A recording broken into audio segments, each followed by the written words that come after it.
We see 5 megatrends that are going to have really a big impact on not only businesses but all the economies around the world in the future. And quite frankly, these megatrends present both risk as well as opportunities. But we believe that the more organizations plan and prepare for them, the more they're going to turn them into opportunities. First, accelerated urbanization. Today, almost half of the world population lives in cities. And by 2030, the proportion of people living in cities will have surged to over 60%. Urban centers growing in size as well as economic power will see the resurgence of the city-state. The second big trend we see is technology breakthroughs.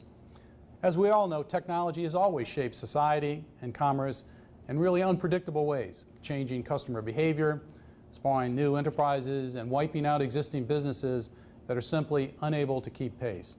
This trend is moving faster and faster and requires even more focus. The third trend we see is the significant demographic shifts that are taking place all around the world. As we all know, some countries are having an explosive population growth, creating new levels of the middle class. And some societies are aging rapidly, meaning the supply of the working class people will actually decline. These diverging trends will have far-reaching impacts, ranging from growing pressure from the supply of critical resources to the sweeping changes in people's goals as well as aspirations. And the fourth trend we see is the shift in the global economic power. In the past few years, the global balance of economic power has been shifting from the developed to the developing world. And as this trend continues, it will have an increasing impact on where growth opportunities arise for companies and on where they invest to capitalize on these opportunities. And the last big trend we see is resource scarcity and climate change.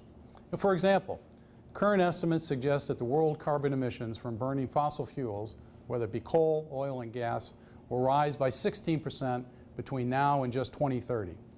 As all economies look to grow, they're going to have to do so responsibly. We see really a bright future for international corporations. But frankly, our CEO survey showed us that finding of growth has got a lot tougher these days. CEOs are struggling to interpret these signals, with many concerned about the sluggish growth in both emerging as well as advanced economies. In fact, nearly 1/3 say their main opportunity for growth lies in existing markets. The digital revolution has given birth to a whole new set of consumers. And the most successful CEOs are looking to industrialize innovation. The global emerging class, a class of citizens as well as consumers who are defining a critical growth horizon for companies over the coming decade. We see a number of opportunities for Russia if they can continue down the path of integration with the global economy. We all know the recent geopolitical developments in Ukraine may have raised some challenges to Russia in terms of its integration with the global economy. But quite frankly, they've also highlighted how much Russia is already integrated into the global economy. Russia and the world has a lot to gain both economically as well as politically from promoting greater global economic integration. I think there are major opportunities for Russia arising from the continued growth of the Asian economies.